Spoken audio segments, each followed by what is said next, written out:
I awoke to the screaming of my sister outside my front door, her fists slamming against it as she jiggled the handle.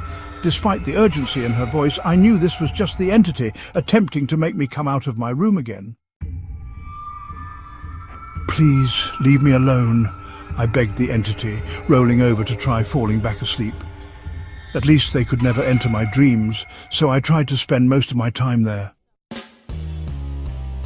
"Tommy, where are you?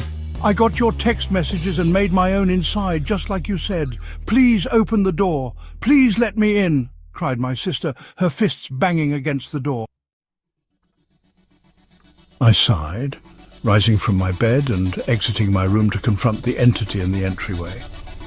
Rather than taking its usual spot at the frosted pane, it chose instead to hide its shadowy form behind the door. My stomach growled, adding to my exhaustion. It had been days since I had anything to eat, and I was already starting to feel delirious from the unwanted fast. "Tommy, it's me. Please open the door. I got out of my apartment and made it here like you texted me, but they're right behind me.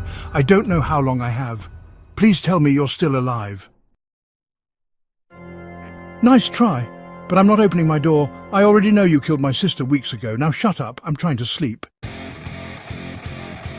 My door shook as the entity slammed its fists into it, obviously frustrated that I did not fall for the obvious lie.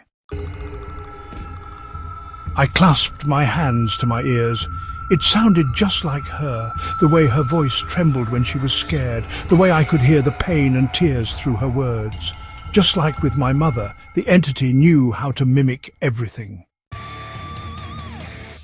"I'm going back to my room. I'm not dealing with this I was cut off by a loud thud from the door, as if something had slammed against it. I heard my sister screaming, followed by the sickening sounds of bones popping out of sockets and flesh being torn from bone.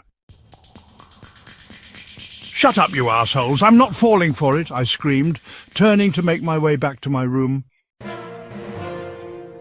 "You promised you'd protect me. Why didn't you unlock the door?"